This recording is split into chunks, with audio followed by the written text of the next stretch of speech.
इससे पहले कि हम सवाल को आगे बढ़ाएं, सबसे पहले आप ट्रेडिंग अकाउंट का और प्रॉफिट एंड लॉस अकाउंट का दोनों का फॉर्मेट आप बाकायदे देख लीजिए, जिससे आपको ये जानकारी मिल जाएगी कि डेबिट साइड में और क्रेडिट साइड में हम ट्रेडिंग अकाउंट के कौन कौन से आइटम को लिखते हैं और जिसके आधार पर आपको ट्रेडिंग अकाउंट को बनाना होगा। ट्रेडिंग अकाउंट का डेबिट साइड और क्रेडिट साइड आप सभी आइटम्स को बहुत ही ध्यान से कॉपी में लिख लीजिए। अब आपके सामने मौजूद है प्रॉफिट एंड लॉस अकाउंट का format. Profit and loss account के डेबिट साइड में और क्रेडिट साइड में किन किन आइटमों को रखा जाएगा यह भी मैं आपको दिखा दे रहा हूं।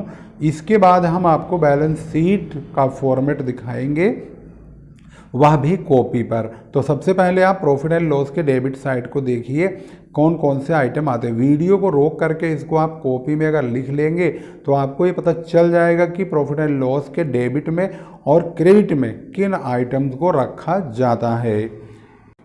यहाँ से आपको दिखाई देगा बैलेंस शीट का फॉर्मेट है। बैलेंस शीट के लायबिलिटीज साइड में और एसेट्स साइड में किस प्रकार से आपको लिखना होगा, सबसे पहले किसको लिखेंगे और उसके बाद क्या जोड़ेंगे क्या घटाएंगे, लायबिलिटीज साइड और एसेट साइड का संपूर्ण फॉर्मेट आपकी स्क्रीन पर मौजूद है। जैसे कि आप स्क्रीन पर देख रहे हैं फाइनेंशियल अकाउंटिंग, जी हाँ, बीकॉम फर्स्ट ईयर के विद्यार्थियों के लिए एनईपी यानी नेशनल एजुकेशन पॉलिसी लागू होने के बाद फाइनल अकाउंट कंपलसरी है। फाइनल अकाउंट का जो चैप्टर है उसी से रिलेटेड आज की हमारी वीडियो है।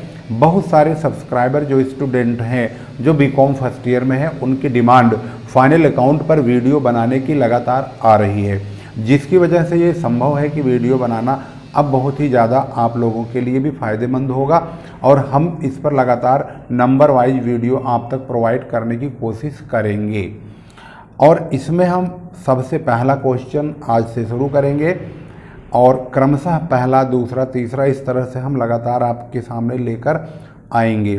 तो मुझे लगता है कि आप लोगों के लिए बहुत ही ज़्यादा फ़ायदेमंद होगी ये वीडियो, और वीडियो अच्छा लगे तो आप ज़रूर चैनल सब्सक्राइब कीजिए और लेटेस्ट अपडेट्स कंटिन्यू लेते रहिए और कमेंट भी ज़रूर कीजिए और अपनी रिक्वायरमेंट यानी अपनी आवश्यकता के अनुसार जिस टॉपिक पर आपको वीडियो चाहिए वह टॉपिक ज़रूर हमें बताते रहिए, जिसके आधार पर हम अगली वीडियो आपके द्वारा मांगी गई आवश्यकता के हिसाब से आपके सामने ला सकें। तो चलिए शुरू करते हैं क्वेश्चन नंबर 1, जहां पर आप देखेंगे from the following balances of Shri Ramesh Kumar prepare trading and profit and loss account and balance sheet as on 31 March 2016। Question में ईयर कुछ भी लिखा हो सकता है, यह जरूरी नहीं है कि 2016 इस बुक में है तो आपकी बुक में 2016 ही होगा, 17, 18, 19, 20 कुछ भी हो सकता है। अगर आपके पास ये बुक है स्वाति पब्लिकेशन की तो अच्छी बात है, अगर नहीं है तो आप इस प्रॉब्लम को समझिए। इसमें क्या होता है कि ये जो रकम होती है रकम बदल जाती है, बाकी सारा प्रोसीजर सारा जो तौर तरीका है करने का वह सब वही रहता है। तो सबसे पहले आप देखेंगे इसमें ट्रेडिंग अकाउंट जब बनाते हैं तो हम स्टार्टिंग में ही लिखते हैं trading and profit and loss account. इस तरह से फॉर्मेट होता है इसका, trading and profit and loss account for the year ending 31 March 2016। यहाँ लिखेंगे पार्टिकुलर रुपीज होगा। सबसे पहला जो फॉर्मेट हमने आपको दिखाया है उसमें ओपनिंग स्टॉक को लिखा जाता है, उसके बाद परचेज और परचेज में से परचेज रिटर्न होता है। ये दो चीज़ आपको सबसे पहले डेबिट में ढूंढना है और क्रेडिट साइड में सेल और सेल में से सेल्स रिटर्न को घटाएंगे और क्लोजिंग स्टॉक को लिखेंगे। भाई क्रेडिट में दो ही रकम ज़्यादातर देखने को मिलती है, एक तो सेल और एक क्लोजिंग स्टॉक, इसके अलावा कुछ नहीं होता है। डेबिट साइड में आप फॉर्मेट के अकॉर्डिंग ही रकम भरेंगे। तो चलिए शुरू करते हैं। सबसे पहले इसमें आप ओपनिंग स्टॉक को चेक करेंगे कहाँ है, तो आप सवाल को ध्यान से देखते रहिए और एक एक करके पॉइंट को नोट करेंगे। यहाँ लिखा है ओपनिंग स्टॉक 20,000, हमने 20,000 यहाँ लिख दिया। इसके बाद परचेज आता है दूसरे नंबर पे। परचेज आपको ढूंढना है यहाँ से यहाँ तक कहाँ मिलेगा, तो परचेज यहाँ पे है जहाँ पर आप देख रहे हैं 76,000। अगर परचेज है तो रिटर्न आउटवर्ड या परचेज रिटर्न के नाम से लिखा होगा, तो यहाँ पर परचेज रिटर्न नहीं लिखा है, रिटर्न आउटवर्ड है 2600 का। तो 2600 के रिटर्न आउटवर्ड को यानी जिसे हम परचेज रिटर्न बोलते हैं उसको माइनस करेंगे, 73,400 आएगा। उसके बाद दूसरे नंबर पर आता है वेजेज। अगर आप देखेंगे वेजेज कहाँ पे है, तो वेजेज यहाँ पर है, आपके यहाँ पर दिया है वेजेज, जिसका अमाउंट यहाँ पर लिखा है 16,260 रुपये। इनके बारे में आउटस्टैंडिंग ज़रूर चेक कीजिए, जो भी खर्चे हैं। तो आउटस्टैंडिंग यहाँ पर 1000 का बोल रहा है, तो इसका मतलब है 1000 का आउटस्टैंडिंग जोड़ने के बाद आपका जो वेजेज है वो हो जाएगा 17,260 रुपये का। इसके बाद आप दूसरा खर्चा देखेंगे ट्रेडिंग अकाउंट से रिलेटेड, जैसे कि कोयला है, गैस है, पानी है यानी वाटर है, और कैरिज इनवार्ड है, ये सब भी है। अगर फॉर्मेट आप देखेंगे तो उससे मिलाने के बाद आपको वो चीज़ें यहाँ पर दिखनी चाहिए। इसके बाद हम सेल को देखेंगे और क्लोजिंग स्टॉक को। क्लोजिंग स्टॉक तो आपको यहाँ दिखाई दे रहा है 40,350 यानी 40,350 रुपये। हम क्लोजिंग स्टॉक को पहले नहीं लिखेंगे, नीचे लिखेंगे, ऊपर सेल लिखेंगे। सेल हमारे पास विक्रय यानी सेल के रूप में यहाँ लिखा हुआ है 92,400 रुपये। साथ ही हमें रिटर्न इनवार्ड, जिसे हम सेल्स रिटर्न बोलते हैं, इसको ढूंढना होगा। तो बिल्कुल इसके नीचे देखेंगे तो रिटर्न इनवार्ड ये रहा, ये सेल्स रिटर्न का काम करता है, यानी 92,400 में से 1,600 को माइनस कर देंगे। इस प्रकार से माइनस करेंगे तो यहाँ पर 90,800 यानी 90,800 आएगा।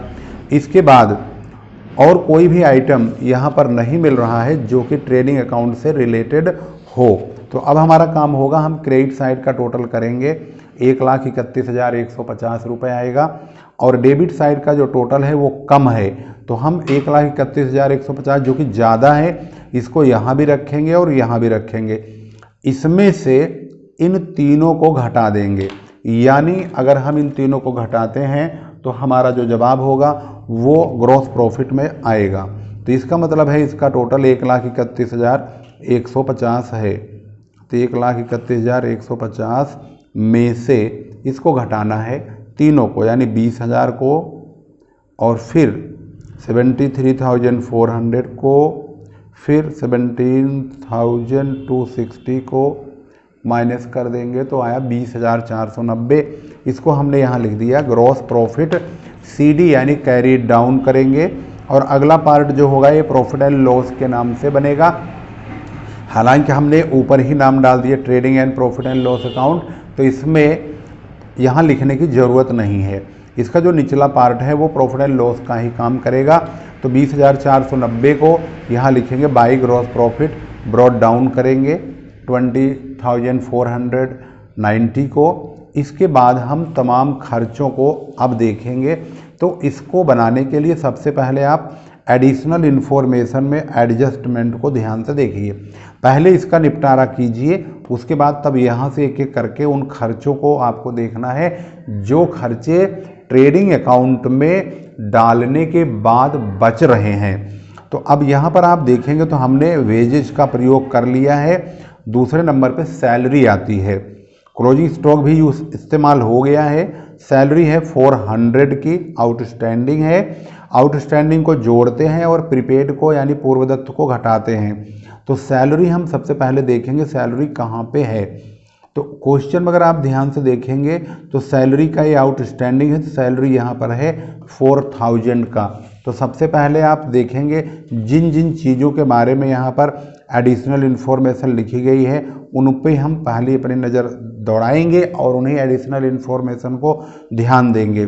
सैलरी है, फर्नीचर का डेप्रीसिएशन है, और मशीन का डेप्रीसिएशन है, और इंटरेस्ट ऑन कैपिटल और इंटरेस्ट ऑन ड्राइंग दोनों पर 5% का लगाने के लिए बोला है।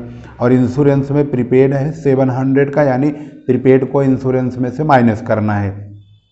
तो सबसे पहले हम यहाँ से शुरू करें, इधर की ओर, या ऊपर से शुरू करें नीचे की ओर, बात सेम है, कहीं से भी स्टार्ट कर सकते हैं। फिलहाल हम देख रहे हैं कि हमने क्या लिखा हुआ है। तो हमने पहले इंश्योरेंस लिखा हुआ है। तो इंश्योरेंस आप देखेंगे यहाँ पर कहाँ है, तो ये दिखाई दे रहा है 200 रुपये का है। और इंश्योरेंस में यहाँ प्रीपेड है 70 रुपीज़ का, तो हमने लिखा है इंश्योरेंस 200 का, और इसमें से 70 रुपीज़ प्रीपेड माइनस कर दिया, 130 रुपये आए हैं 130 का। दूसरे नंबर पे और आगे बढ़ते हैं तो यहाँ पर मिलता है इंटरेस्ट ऑन कैपिटल 5% का, और इंटरेस्ट ऑन ड्राइंग कैपिटल यहाँ पर है, इसका 5% काटेंगे तो 4000 रुपये आएगा, वो हमारे लिए नुकसान है। और इंटरेस्ट ऑन कैपिटल हमेशा डेबिट साइड में लिखा जाएगा, तो यहाँ पर आ चुका है डेबिट साइड में, और ये क्रेडिट साइड है। तो इधर आएगा इंटरेस्ट ऑन ड्राइंग, तो ड्राइंग कितने % का है, तो 5% का है। तो ड्राइंग की रकम कितनी है जिस पर हमें इंटरेस्ट चार्ज करना है, तो ड्राइंग ये रहा मतलब 2400 रुपये का है, तो इसका हम 5% काटेंगे तो 120 रुपये आएगा। ये बिजनेस के लिए फ़ायदा है, तो 120 रुपये क्रेडिट साइड में यहाँ पर लिखेंगे। फ़ायदा जितना भी होगा वो क्रेडिट में, और जितना नुकसान होगा उसको डेबिट में लिखेंगे। इसके बाद हमारा अगला पॉइंट आता है एडिशनल इन्फॉर्मेशन में, ड्राइंग के बाद डेप्रीसिएशन, जो कि फर्नीचर पर 5%, मशीन पे 10% है। तो फर्नीचर की रकम आप देखेंगे तो कितने रुपए की है, उसका हमें 5% काटना है। फर्नीचर है 5600 का, नहीं फर्नीचर है 4400 का, तो इसका हमें 5% काटना है, तो ये 220 रुपये का डेप्रीसिएशन फर्नीचर का आएगा 5% काटने पर। और मशीन का 10% बोला गया है, तो मशीनरी भी उसके नीचे ही है, तो इसका 10% 900 रुपये आएगा। तो हम यहाँ पर डेप्रीसिएशन ऑन फर्नीचर का 220 रुपये और मशीनरी का 900 रुपये लिख देंगे। इसके बाद अब हमारा यहाँ पर सैलरी वाला और रह गया है आउटस्टैंडिंग 400 का, तो सैलरी यहाँ पर देखेंगे तो ये लिखा है 4000, इसमें 400 रुपये ऐड कर देंगे, तो सैलरी यहाँ लिखा हुआ है 4000 का, इसमें आउटस्टैंडिंग ऐड हो गया 400 का। अब हमारी जो एडिशनल इन्फॉर्मेशन है उससे हमने कितनी सारी हेल्प मिल गई, एक तो डेप्रीसिएशन हो गया, ये दोनों इंटरेस्ट ऑन कैपिटल हो गया, और सैलरी का आउटस्टैंडिंग हो गया, और इंश्योरेंस का प्रोग्राम हो गया। इसके बाद हमारे पास कौन से खर्चे बचेंगे, तो भाई सारे खर्चे चेक करने के बाद जो खर्चा बच रहा है वो है डिस्काउंट क्रेडिट साइड में, क्योंकि डिस्काउंट क्रेडिट में लिखा है, इसे हम क्रेडिट में लिखेंगे, यानी इधर 2500 रुपये का डिस्काउंट क्रेडिट में। उसके बाद दूसरा खर्चा हमारे पास जो बच रहा है वो सन्ड्री एक्सपेंसेज का है 8440 का, उसको डेबिट साइड में लिख देंगे। अब क्रेडिट साइड का टोटल जो है ज़्यादा है, तो क्रेडिट साइड के जब टोटल करेंगे तो 23,110 रुपये आएगा, इसको हम यहाँ लिखेंगे नीचे, यही ज़्यादा है, इसी को दोनों तरफ लिख देंगे। 23,110 में से 1 2 3 4 5 6, इन 6 खर्चों को माइनस करेंगे। तो चलिए देखते हैं, माइनस करते 23,110 माइनस 130, फिर माइनस करेंगे 8,440, फिर माइनस करेंगे 4,400, फिर माइनस करेंगे 220, फिर माइनस करेंगे 900, फिर माइनस करेंगे 4000, और ये रहा आपका आंसर 5020, यानी 5020, ये रहा 5020 का। तो ये नेट प्रॉफिट आ चुका है, और नेट प्रॉफिट अगर आएगा तो डेबिट साइड में लिखेंगे, और लॉस आएगा तो क्रेडिट में लिखेंगे। इसके बाद अब हम बनाना शुरू करेंगे बैलेंस शीट। इसी सवाल की बैलेंस शीट आप देखेंगे, और बैलेंस शीट कैसे बनेगी वह भी आपको ध्यान से देखना है। बैलेंस शीट का फॉर्मेट के अकॉर्डिंग ही बैलेंस शीट बनाएंगे। फॉर्मेट कहता है सबसे पहले कैपिटल लिखिए, उसमें नेट प्रॉफिट जोड़िए, ड्राइंग को घटाइए, और ड्राइंग के इंटरेस्ट को घटाइए, और इंटरेस्ट ऑन कैपिटल और नेट प्रॉफिट ये दोनों जोड़े जाते हैं, इनको जोड़ना होगा। तो सबसे पहले हम कैपिटल चेक करेंगे, तो कैपिटल यहाँ देखेंगे 80,000 का है, तो 80,000 के कैपिटल लिख दिया है। उसमें नेट प्रॉफिट जो अभी हमने निकाला 5020 का, उसको लेंगे, और इसी कैपिटल का 80,000 का यहाँ ब्याज भी बोला गया है, 5% पूंजी पर ब्याज लगाने को कहा है, तो वह ब्याज हम इसी में जोड़ देंगे। हालांकि प्रॉफिट एंड लॉस के डेबिट में भी आएगा, वो तो हमने दिखा दिया आपको, यहाँ जोड़ेंगे भी। तो अब ये तीन चीज़ जुड़ के 89,020 यानी 89,020 आ चुका है। इसमें से ड्राइंग, ये वाला ड्राइंग 2400 रुपये का जो हमने दिखाया था आपको यहाँ पे है, और इसका 5% ब्याज जो हमने प्रॉफिट एंड लॉस के क्रेडिट में लिखा था, यानी 89,020 में से 2400 रुपये का ड्राइंग और 120 का उसका ब्याज, 2520 रुपये को इसमें से माइनस करेंगे तो 86,500 रुपये आएगा। ये 86,500 अब हमारा नेट कैपिटल है। इसके बाद हम लायबिलिटी साइड के उन तमाम आइटम्स को ध्यान से देखेंगे, कौन कौन से हमारे और जो लायबिलिटी है वो होती हैं। तो लायबिलिटी के हिसाब से आप देखें, creditor, bank overdraft, bank loan, अगर फॉर्मेट आप पढ़ेंगे तो ये तमाम चीज़ें मिलेंगी। अभी ऊपर से देखेंगे ध्यान से तो लायबिलिटी में बिल्स पेबल है, क्रेडिटर्स है 2, और इसके बाद आपका अगली लायबिलिटी है लोन फ्रॉम बैंक 15,400। ये 3 अमाउंट आपको देखना होगा। तो यहाँ पर लिखेंगे लोन फ्रॉम बैंक 15,400, क्रेडिटर्स, ये जो क्रेडिटर्स हैं 22,500 की वो भी आएंगे, बिल्स पेबल ये जो दिया हुआ BP 4200 का ये भी आएगा। इसके बाद जितने भी तमाम जो आउटस्टैंडिंग एक्सपेंसेज हैं, जैसे कि सैलरी की आउटस्टैंडिंग है आपकी यहाँ पर, मजदूरी यानी वेजेज की आउटस्टैंडिंग है 1000 रुपये की, 2 आउटस्टैंडिंग है, दोनों आउटस्टैंडिंग को हम यहाँ लिखेंगे, आउटस्टैंडिंग वेजेज, आउटस्टैंडिंग सैलरी। इन 1 2 3 4 5 6 इन 6 आइटम्स का टोटल 1,30,000 रुपये होता है। इसके बाद हम पहुँचते हैं एसेट साइड में। सबसे पहला अमाउंट देखेंगे तो यहाँ पर हमने बिल्डिंग को डाल दिया है 29,200, जो कि यहाँ पर लिखा हुआ है। इसके बाद मशीनरी, फर्नीचर, जो हमारी फिक्स एसेट्स है उनको पहले लिखेंगे, और इसमें फिक्स एसेट जो पहले लिखेंगे वो है फर्नीचर। देखेंगे तो यहाँ पर 4,400 है, तो हम 4,400 में इसका डेप्रीसिएशन काट करके लिखेंगे 4,180। ऐसे ही मशीनरी में भी हम 9,000 का है, उसमें से 900 रुपये डेप्रीसिएशन घटा के लिखेंगे। डेप्रीसिएशन वाला लफड़ा सबसे ऊपर करेंगे, ख़त्म, यानी फिक्स एसेट्स वाले तमाम आइटम्स को सबसे पहले लिखेंगे। गुडविल भी फिक्स एसेट्स का हिस्सा है, उसको भी लिखेंगे, यह लिखा हुआ है 15,000 रुपये का। इसके बाद इन्वेस्टमेंट आता है, इन्वेस्टमेंट इसमें है नहीं। इसके बाद हम closing stock, debtors, bills receivable, इन सब को लिखते हैं। तो यहाँ पर देखेंगे तो क्लोजिंग स्टॉक तो हमारा नीचे लिखा हुआ है 40,350 का, और डेटर्स में प्रोविजन फॉर बैड डेट्स काटते हैं वो है नहीं, 17,500 का। बिल्स रिसीवेबल है 5600 का, तो यहाँ पर हम लिखेंगे debtors 17,500, bills receivable 5600, closing stock 40,350 रुपये। उसके बाद कैश इन हैंड 10,000 रुपये। इसके बाद यहाँ से कोई भी एसेट्स नहीं है जिसको हम यहाँ पर दिखा पाएँ।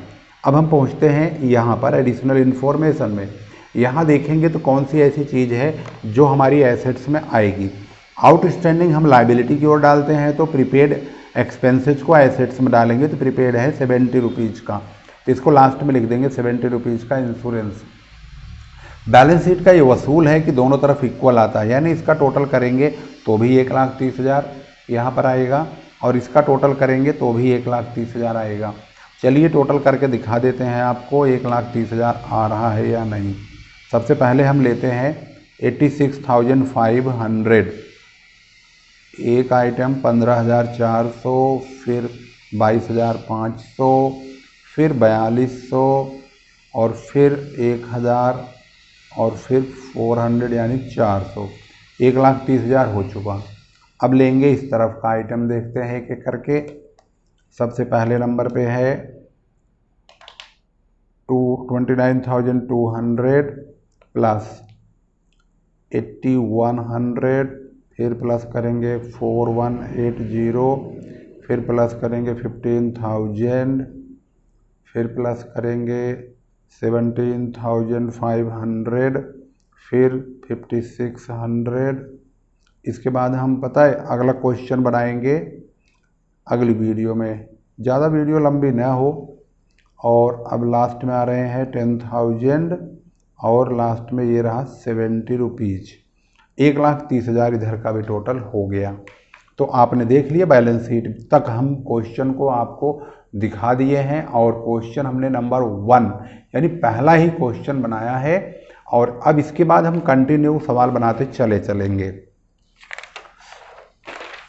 अब देखिए क्वेश्चन नंबर सेकंड आप देखेंगे तो यहाँ पर सबसे पहले एडिशनल इन्फॉर्मेशन ही पढ़ना बहुत ज़रूरी है कि भाई एडिशनल इन्फॉर्मेशन से हमें वो तमाम जानकारियाँ मिलती हैं जिससे पता चलता है कि हमारे सवाल में क्या चीज़ इम्पोर्टेंट है, जिसको हमें सबसे पहले ज़्यादा वैल्यू देनी होगी। तो यहाँ पर क्लोजिंग स्टॉक है 4,200 का, सैलरी 300, प्रिंटिंग 50 रुपये की आउटस्टैंडिंग है, जबकि कमीशन में 80 रुपये मिलना है। प्रीपेड इंश्योरेंस 30 रुपये का है और 5% का प्रोविजन फॉर बैड डेट्स है। और यहाँ पर बोला गया create depreciation on furniture 10% and building and machinery 5%। तो जैसे कि आपको बता दिया जाए भाई, पहले बताया मैंने कि ओपनिंग स्टॉक सबसे पहले लिखेंगे। ओपनिंग स्टॉक 3500 का है, परचेज 22,950 का है और परचेज में से परचेज रिटर्न को माइनस करते हैं 200 रुपये का। यहाँ पर परचेज रिटर्न दिया हुआ है 200 का। तो जो रकम मैंने बताया है उसको हमने यहाँ पर लिखा है। ओपनिंग स्टॉक ये रहा 3500 रुपये का, परचेज उसमें से रिटर्न माइनस किया। उसके बाद हमारा अगला जो खर्चा है वेजेज है। यहाँ आप देखें 500 रुपये का वेजेज है, तो ये लिखा हमने वेजेज। उसके बाद फ्रेट इनवार्ड या फ्रेट ऑन परचेज 240 रुपये का है, वो आ गया यहाँ पर। इस तरफ सेल लिखेंगे। सेल यहाँ पर देखेंगे तो आपको क्रेडिट साइड में सेल मिलेगा, यहाँ पर लिखा हुआ है 30,250 रुपये। इसमें से सेल्स रिटर्न माइनस करेंगे जो कि इस तरफ लिखा हुआ है यहाँ पर 780 रुपये का सेल्स रिटर्न। सेल में से सेल्स रिटर्न माइनस हो गया है। क्लोजिंग स्टॉक तो हमने पहले दिखा दिया था आपको, 4200 रुपये का है यहाँ पर, ये रहा 4200। तो अब हमारा काम हो गया, हम क्रेडिट साइड का टोटल करेंगे 33,670 यानी 33,670। यही साइड ज़्यादा है और ये है कम, तो हम 33,670 में से इन्हें माइनस कर देंगे। इनको चारों को माइनस करने के बाद 6,680 रुपये आएगा। इसको चेक करके आपको दिखा देते हैं। और 670 माइनस 3500, कैलकुलेटर बहुत छोटा है, बड़ा वाला कैलकुलेटर तो भाई सोहाई हो गया, क्योंकि उसे मैंने किसी स्टूडेंट को दिया और उसने जो है उसको परलोकी से धरवा दिया। तो 6,680 रुपये आ गया ग्रॉस प्रॉफिट। यहाँ पर हम सीडी करेंगे और सीडी से नीचे आएंगे बीडी करेंगे, ग्रॉस प्रॉफिट ब्रॉट डाउन किया जाएगा। अब हम एडिशनल इन्फॉर्मेशन में देखेंगे तो सैलरी में 300, प्रिंटिंग में 50 रुपये का आउटस्टैंडिंग है। तो सबसे पहले सैलरी को देखेंगे कहाँ पे है और फिर उसमें हम आउटस्टैंडिंग जोड़ देंगे। तो सैलरी हमारे पास ये रहा 1200 का और इसका आउटस्टैंडिंग है 300 रुपये। तो सबसे पहले सैलरी लिखेंगे और उसमें आउटस्टैंडिंग जोड़ेंगे, 1500 हो गया। दूसरे नंबर पर यहाँ लिखा है प्रिंटिंग में 50 रुपये जोड़ेंगे, तो प्रिंटिंग का अमाउंट ये रहा 100 रुपये। तो हम लिखेंगे प्रिंटिंग 100 रुपये, उसमें आउटस्टैंडिंग 50 रुपये जोड़ के 150 रुपये लिख देंगे। उसके बाद अगली इन्फॉर्मेशन दिया हुआ है 80 रुपये मिलने वाले हैं, एक्रूड है कमीशन में। भाई कमीशन तो क्रेडिट साइड में आता है, तो क्रेडिट में 450 है, उसमें 80 रुपये हम ऐड कर देंगे, 530 रुपये आएगा। उसके बाद हमारा अगला इन्फॉर्मेशन है प्रीपेड इंश्योरेंस। इंश्योरेंस प्रीपेड है तो इंश्योरेंस टैक्स और इंश्योरेंस, जो कि इंश्योरेंस एंड टैक्स 250 है, उसमें से प्रीपेड माइनस करेंगे 30 रुपये, तो 220 रुपये का ये हो गया। उसके बाद और आगे बढ़ते हैं तो यहाँ लिखा हुआ है प्रोविजन फॉर डेटर्स पर बैड डेट्स का प्रोविजन 5% काटने के लिए कहा गया है। तो ये देखेंगे जब प्रोविजन फॉर बैड डेट्स के 5% है तो ये हम डेटर्स पर काटेंगे। डेटर हमारे पास है 4,800 का, तो 5% काटेंगे। तो भाई ऑलरेडी पहले से ही इसमें बैड डेट्स की रकम दे रखा है, ये दिया हुआ है 280 रुपये। इसमें हम डेटर्स जो हमारे पास है 4,800, उसका 5% काटेंगे, 240 रुपये आ जाएगा ये वाला। इन दोनों को जोड़ के 520 रुपये हो जाएंगे।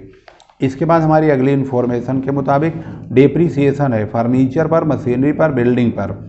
तो इन सब पर फर्नीचर पे 10% है, बाकी बिल्डिंग मशीन पे 5% का डेप्रीसिएशन यहाँ पर लिखा हुआ है। तो फर्नीचर पर 10%, बिल्डिंग पर और मशीन पे 5% का यहाँ डेप्रीसिएशन है। तो हमारे पास अब भाई इनको भी देखना पड़ेगा आपको, फर्नीचर, बिल्डिंग, मशीनरी। बिल्डिंग और मशीनरी ये दोनों हैं, इनका तो 5% है दोनों का। 9,600 का 5% 480 रुपये और 4,500 का 5% 225 रुपये। और फर्नीचर जहाँ भी लिखा है ये रहा 300 रुपये का 10% 30 रुपये होगा। तो तीनों का हमने डेप्रीसिएशन यहाँ लिख दिया, फर्नीचर का 30 रुपये और बिल्डिंग का 480, मशीनरी 225, टोटल 735 रुपये का डेप्रीसिएशन हो गया। इसके बाद अब यहाँ की जो कहानी है भाई एडिशनल इन्फॉर्मेशन की, एडजस्टमेंट की, वो ख़त्म हो गई।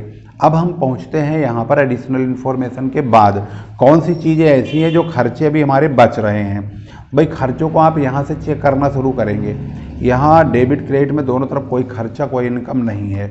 अब यहाँ पर आएंगे तो जनरल एक्सपेंसेज 370 का, जिसको अभी तक हमने लिखा नहीं था, तो अब हम लिख देंगे जनरल एक्सपेंसेज 370 रुपये का। इसके बाद अगला खर्चा चेक करेंगे जो हमारा बचा हुआ है, जिसको हमने छोड़ दिया है, डिस्काउंट 120 रुपये। डिस्काउंट डेबिट साइड में तो 120, क्रेडिट में है तो लिख देंगे क्रेडिट साइड में। यहाँ पर क्रेडिट साइड मैंने वैसे नाम अदर इनकम के लिए लिखा है, अगर कुछ होती तो हम इसको लिखते, फिलहाल कुछ नहीं है तो हमने इसको नील कर दिया। क्रेडिट साइड में कोई रकम नहीं है, यही एक रकम थी कमीशन वाली, जो कि हम लिख चुके हैं। इसके बाद हमारा पूरा का पूरा सवाल कंफर्म हो गया। अब हम क्रेडिट साइड का टोटल करेंगे। इन दोनों का टोटल होता है 7210। इसको यहाँ भी लिख देंगे, डेबिट और क्रेडिट साइड दोनों तरफ लिख करके। क्यों लिखेंगे? क्योंकि यही क्रेडिट साइड ज़्यादा है और ये 15 1 1650 है, 1770 हो गया, 17 5 2290 हो गया, 22 7 22 और 7 29 30 25 30 25 30 3 3395 34 3515। इसमें से 3515 घटा देंगे तो शायद ये वाला आंसर आ जाएगा। 35 से 3615 ऐसे कुछ रकम आएगी, 3615 आएगा। तो हम 3615 घटा देंगे, 7210 माइनस 3615, तो ये रकम आ गई 3595। ये रहा आपका नेट प्रॉफिट 3595। अब हम बनाएंगे बैलेंस शीट। तो बैलेंस शीट बनाने के लिए आपको करना क्या है भाई? हमने क्वेश्चन नंबर 1 में बताया था कि बैलेंस शीट के लिए आपको फॉर्मेट रटा होना चाहिए। सबसे पहले नंबर पे कैपिटल आपको लिखना होगा। तो कैपिटल कहाँ है? सबसे पहले कैपिटल देखेंगे तो ये रहा 16,500 रुपये। इसमें से ड्राइंग घटाते हैं और नेट प्रॉफिट को जोड़ते हैं। तो हमारे पास 3595 अभी भी हमने प्रॉफिट निकाला, जोड़ दिया, 20,095 आ गया। ड्राइंग आया 400 रुपये का। ड्राइंग कहाँ है? तो ड्राइंग को आपको देखना होगा सवाल में कि ड्राइंग है कि नहीं। कभी वैसे ही नाम लिख दो और ड्राइंग हो ना, फिर वहाँ आपको काट के नील करना पड़ेगा। ड्राइंग है 400 रुपये का, तो इसको आपको पढ़ना पड़ेगा। ड्राइंग आपके पास 400 है तो उसको माइनस कर दीजिए, 19,695 आ गया। इसके बाद क्रेडिटर्स, तो क्रेडिटर्स भी यहाँ लिखा हुआ है, टोटल क्रेडिटर है 3,900 रुपये के, तो उसको लिख देंगे। उसके बाद बिल्स पेबर और बैंक लोन, बैंक ओवरड्राफ्ट, ये सभी चेक करते हैं। तो bills payable, bank overdraft, bank loan, ये भी अगर लाइबिलिटी में है तो इसको आपको देखना होगा। फिलहाल यहाँ पर bank bills payable credit side में ये रहा 800 रुपये का, बैंक लोन तो है नहीं, बिल्स पेबल ये हो गया। इसके बाद हम आउटस्टैंडिंग पर ध्यान देते हैं। तो हमारे पास आउटस्टैंडिंग में 2 अमाउंट है, एक तो सैलरी का है, एक प्रिंटिंग का है, 300 और 50, 350 मिलके 350 हो गए। तो लाइबिलिटी साइड का जो आइटम है वो टोटल लगभग पूरा हो चुका है। 19 3 22,000 तो यही हो गए, 8 9 6 15 8 23 3 26 26 22 2 24,600 745 हो गया, 24,745 इसका टोटल हो गया। इसका मतलब है ये सही हो चुका है सवाल। और क्योंकि इसका आंसर आप देख रहे होंगे, आंसर तो भाई हम मिलवाए नहीं थे पिछले सवाल में, लेकिन आंसर आप देख लेंगे ना, आंसर भी नीचे लिखा हुआ है। ऐसा नहीं है कि क्वेश्चन अगर आप देख रहे हो तो आंसर आपकी आंखों से ओझल हो जाएगा, ऐसा नहीं है, उसको भी आप देखते रहेंगे। तो 6,600 हमने ग्रॉस प्रॉफिट मिलाया था, वो तो पीछे आपने देख ही लिया है।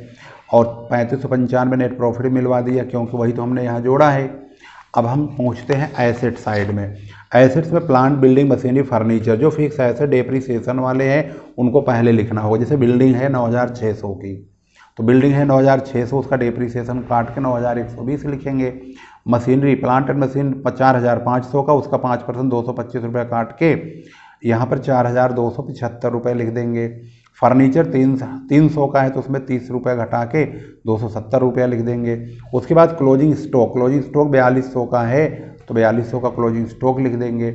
उसके बाद डेटर्स में हमने 5% काटा था, क्योंकि उन्होंने बोला था provision on debtors for bad debts and doubtful debts, 5% का था ये। तो ये 5% जो डेटर्स का प्रोविजन था, ये ध्यान रखेंगे कि एक बैड डेट्स आपको यहाँ मिला हुआ है, तो डेटर में से ये बैड डेट्स नहीं घटाना है, क्योंकि तो ट्रायल बैलेंस में है, ये इंक्लूडेड है, ये एडिशनल इन्फॉर्मेशन का पार्ट नहीं है, ये है एडिशनल इन्फॉर्मेशन का 5% जो हमने इस डेटर्स का 5% काटा था। इसका 5% 240 रुपये आया था। हम 4800 में से 240 रुपये को ही माइनस करेंगे, 4560, उस 280 के बैड डेट्स को माइनस नहीं करेंगे। इसके बाद हम बिल्स रिसेबल कैश, बैंक, ये सब लिखेंगे। तो बिल्स रिसेबल ये लिखा हुआ है 600 रुपये का, और cash in hand, cash at bank, ये भी लिखा हुआ है ऊपर आप देखेंगे तो इन दोनों को भी लिखेंगे। तो ये रहा cash in hand, cash at bank. इसके बाद एक्रूड कमीशन, प्रीपेड इंश्योरेंस, ये दोनों देखेंगे। प्रीपेड इंश्योरेंस ये रहा, एक्रूड कमीशन ये रहा, इन दोनों को भी लिखेंगे क्योंकि ये दोनों हमारी एसेट्स है। अब हम इस तरफ का टोटल करेंगे तो इसका टोटल भी 24,745 ही आना चाहिए। चलिए कैलकुलेटर के सामने आपको भी रखते हैं 9,120 प्लस, पहला नंबर यही है, दूसरा 4275 है, plus 4275 plus 270 plus 4200 plus 4560 plus 600 plus 125 plus 1485 plus 110, तो ये आ गया 24,745 और यही आपका टोटल भी है। और यहाँ पर भी आप देखेंगे टोटल ये आ चुका है, और ये मेरठ 2005-6 बैक पेपर में भी आ चुका है। यानी अच्छा खासा सवाल, ये इम्पोर्टेंट है, इस पर आपको ध्यान देना होगा। इस सवाल को आपने समझ लिया है तो आपको बैलेंस शीट बनाना, ट्रेडिंग प्रॉफिट एंड लॉस बनाना लगभग काफ़ी हद तक समझ में आ गया होगा। और इसको आप कंटिन्यू बनाएंगे, ज़्यादा से ज़्यादा प्रैक्टिस में रखेंगे। तो भाई अकाउंट तो प्रैक्टिस की चीज़ है, इसको आप जितना ज़्यादा प्रैक्टिस में रखेंगे उतना आपकी समझ में आएगा। तो मैं उम्मीद करता हूं कि आप लोगों की समझ में बताया हुआ ये सवाल आ गया होगा। अगली वीडियो हमारी मुलाकात होगी दोबारा से, और हम एक नई वीडियो और नया सवाल लेंगे। यानी होगा फाइनल अकाउंट का ही, लेकिन सवाल हमारा अगला होगा। क्वेश्चन नंबर 1 और 2 इस चैप्टर के बन चुके हैं, और हम इसमें लगभग कितने क्वेश्चन बना देंगे आपके लिए। लगभग हम इसमें देखते हैं कितना क्वेश्चन है। बच्चों ने ऐसा निशान लगा रखा है, भाई क्या पूछो, सवाल का नंबर ही नहीं दिखाई दे रहा है। 22 और इसका मतलब 23 है, और ये 24 है।